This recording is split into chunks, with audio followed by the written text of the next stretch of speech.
ਗੱਲ ਸਹੀ ਆ ਉਹਦੀ। ਉਹ ਵੈਪਰ ਚਲਾਉਂਦੀ ਆ, ਆਟੋਮੈਟਿਕ ਬਾਰਿਸ਼ ਹੋਵੇ ਨਾ, ਆਟੋਮੈਟਿਕ ਵੈਪਰ ਚਲਾਉਂਦੀ ਆ, ਗਰੰਟੀ ਆ। ਉਹ ਨਹੀਂ ਚਲਾਏਗੀ ਹੁਣ।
ਚੱਲ ਏਦਾਂ ਮੈਂ ਕੱਢ ਪਹਿਲੇ ਕੱਢ ਕੇ ਦੇ।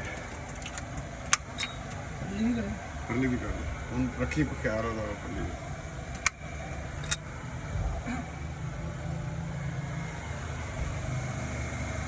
ਚਲਾ ਬਈ ਵੈਲਡਿੰਗ ਪਕੜ ਇਹਨੂੰ।